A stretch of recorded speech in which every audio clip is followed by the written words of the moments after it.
सुबह के 10 बज रहे हैं, उस मैम को डांस की पड़ी हुई। इसको तो मैं बताती हूँ। कौन है ये बदतमीज? मुझे पता था ये आप ही होंगी, क्योंकि सुबह सुबह मुझे परेशान करने का ठेका आपने ले जो रखा है। ओह, तो तू किस लिए पधारी इस धरती पे? जुबान संभाल के बात करें आप, और तू अपनी हरकतें संभाल जरा। मैंने क्या कर दिया ऐसा? अब मैं अपने घर में चैन से नाच भी नहीं सकती क्या? अच्छा, तो कितना नाचेगी बेशरम? 10 बज गए हैं, घर के सारे काम पड़े हैं, सारा काम छोड़ के यहाँ पे डांस कर रही है। अभी के अभी चल और किचन का सारा काम कर। मैं अकेले थोड़ा ना करती रहूंगी। हाँ हाँ ठीक है, कर लूंगी। अब जाओ यहाँ से। खामा खा सुबह सुबह मेरा दिमाग खराब करने लग जाती है।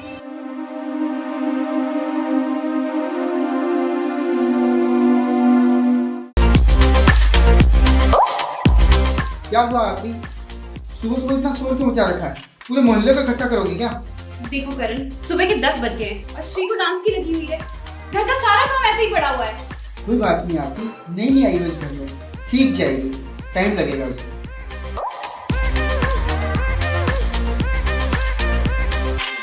सारे घर का काम करने का ठेका मैंने ही लिया हुआ है।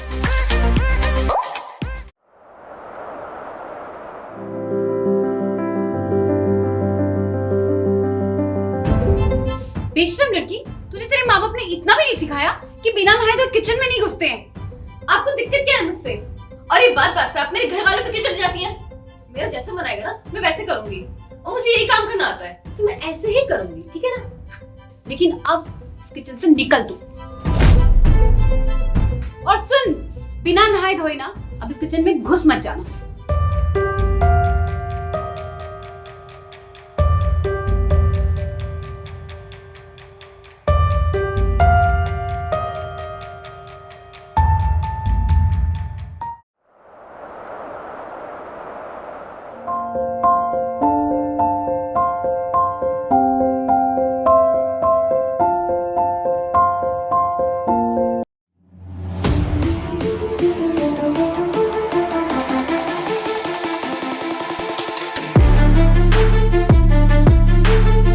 श्री, श्री,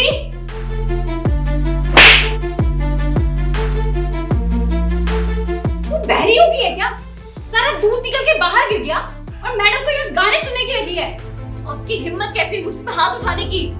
आज तक मेरे माँ बाप ने मुझे छुआ तक नहीं है, और आप कितने का दूध गिर गया? 100, 200, 300, 500 पैसे मैं दे दूंगी, लेकिन मेरी पहली और आखिरी वार्निंग है, अगर आइंदा मुझे छूने या कुछ बोलने की कोशिश की ना, तो मैं बताऊंगी आपको। खुद तो तेरा पति दुबई चला गया और इस आफत को हमारे सर पर छोड़ दिया। अच्छा होता तुझे भी अपने साथ ले जाता।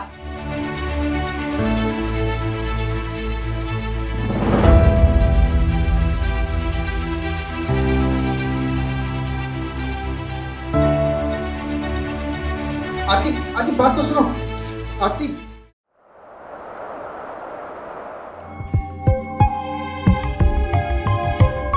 आरती तुम तो समझदार हो ना, अगर तुम ऐसा बर्ताव करोगे तो कैसे चलेगा? बड़े होने का मतलब ये नहीं है करण कि हमेशा मुझे ही कॉम्प्रोमाइज करना पड़े, और सब मुझे ये बोलकर चुप करा देते हैं कि तुम बड़ी हो, तुम समझदार हो। आरती मुझे समझ नहीं आता, तुम इतनी छोटी छोटी बातों को इतना बड़ा क्यों बना देती हो? माना कि वो तुम्हारे छोटे भाई की बीवी है, लेकिन इसका मतलब ये नहीं कि वो मेरे सर के ऊपर बैठ के नाचेगी। करण, मैं उसकी दुश्मन नहीं हूँ, मैं बस ये चाहती हूँ कि वो हमारे घर के तौर तरीके सीख जाए। आरती छोटी है वो, उसे समझने में टाइम लगेगा, और तुम्हें उसे समझाना।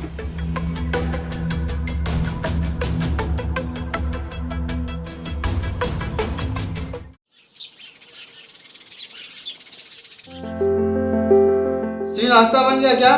लेट हो रहा हूं मैं ऑफिस के लिए।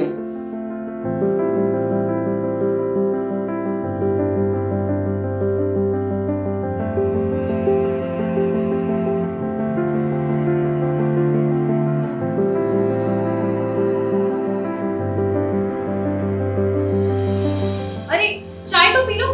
कोई बात नहीं, मैं ऑफिस में कर लूंगा। श्री, अब क्या हुआ?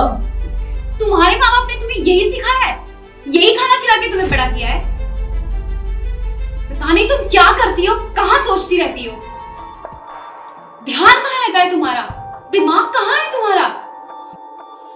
करण तुम्हारा इतना सपोर्ट करते हैं, कम से कम उन्हें तो ढंग का खाना खिला देती।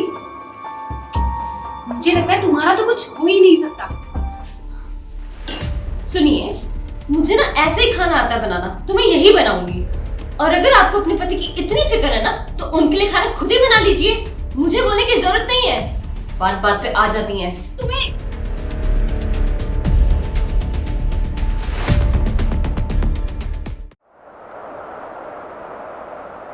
और सौरभ कैसे आना हुआ? वो सुषमा ने आपके लिए गाजर का हलवा भिजवाया। ओह अच्छा, और घर पे सब ठीक? सब ठीक। चलो तुम बैठो, मैं तुम्हारे लिए चाय बना। अरे नहीं, वो छोटी भाभी होंगी ना, वो लेके आएंगी चाय बना के। वो आज उसकी तबीयत थोड़ा खराब है। तबीयत खराब है? लेकिन सुबह तो बड़ी तेज आवाज आ रही थी तुम दोनों की चिल्लाने की। नहीं नहीं, वो तो हम बातें कर रहे थे। कमाल है भाभी जी, आप लोग रोज ऐसी बात करते हैं, चिल्ला चिल्ला के। आप कहना क्या चाहते हैं? अरे क्यों छुपा रही है भाभी जी, पूरे मोहल्ले को पता है आप दोनों के झगड़ों के बारे में। और वैसे भी मुझे तो शादी वाले दिन ही पता लग गया था छोटी भाभी के तेवर के बारे में। मुझे पता था इस स्वर्ग जैसे घर को वो नर्क बना के छोड़ेंगी। देखिए, आपको कोई हक नहीं बनता हमारी फैमिली के लिए ऐसा बोलने के लिए। और हमें भी सब पता है आपके और सुषमा के बारे में, लेकिन हमने तो कभी कुछ नहीं कहा। कमाल है, खुद तो पूरे दिन भर तू मैं करते रहते हो, और मैंने जरा सा कुछ कह दिया तो तुम्हें बुरा लग गया। हम दोनों चाहे कितना भी लड़े, लेकिन इसका मतलब बिल्कुल नहीं है कि कोई बाहर वाला आकर कुछ भी कह के चला जाएगा। वो तो क्या भाभी जी, मैं ना अपनी बेइज्जती कराने नहीं आया हूँ। आपकी बहू रानी आपको मुबारक है।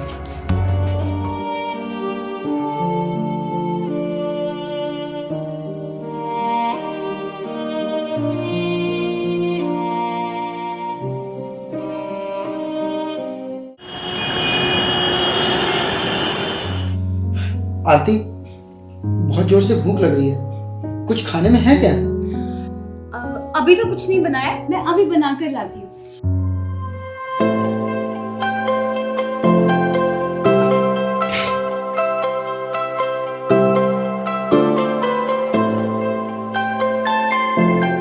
मैं जानती हूँ कि आप लोग मुझे इस तरह देख के हैरान हो। जो लड़की घर का कोई काम नहीं करती थी और जो करती थी वो भी बिगाड़ देती थी, आज वही लड़की आप लोगों के लिए खाना लेकर आ रही है। दीदी, मैं अपने किए पे बहुत शर्मिंदा हूँ, मुझे माफ कर दीजिए। पर ये सब अचानक से कैसे श्री? दीदी, मैंने आपकी और सौरभ की सारी बातें सुन ली थी, और जिस तरह से उसने मेरे बारे में इतना भला बुरा बोला, मुझे लग रहा था कि आप उसकी तरफदारी करेंगे, लेकिन आपने मेरे खिलाफ एक शब्द भी नहीं सुना। मुझे माफ कर दीजिए। मुझे अब तक ये लगता था कि आप मुझे बिल्कुल पसंद नहीं करती, लेकिन दी, आपने तो मेरा मान बढ़ा दिया। दीदी, मैं जानती हूँ कि इस घर को संभालने का फर्ज आप अकेले का नहीं है, और मैं वादा करती हूँ कि मैं आज से आपको शिकायत का एक मौका नहीं दूंगी। प्लीज मुझे माफ कर दो। नहीं नहीं श्री, गलती मेरी भी है। मैंने कभी तुझे प्यार से नहीं समझाया। हो सके तो मुझे भी माफ कर देना।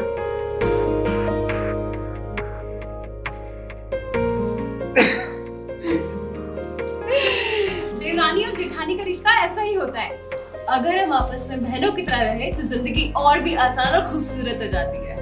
यार मैं तो बड़ा होने के नाते इनको समझाता रहता था और इससे ज्यादा क्या कर सकता हूँ। तो अगर आपको ये वीडियो अच्छी लगी है तो प्लीज़ हमारे चैनल को सब्सक्राइब करें, वीडियो को लाइक करें और कमेंट करके बताएं वीडियो कैसी लगी। और हम लोगों के इंस्टा पे भी फॉलो कर लेना, इन दोनों को छोड़ के मुझे बोलना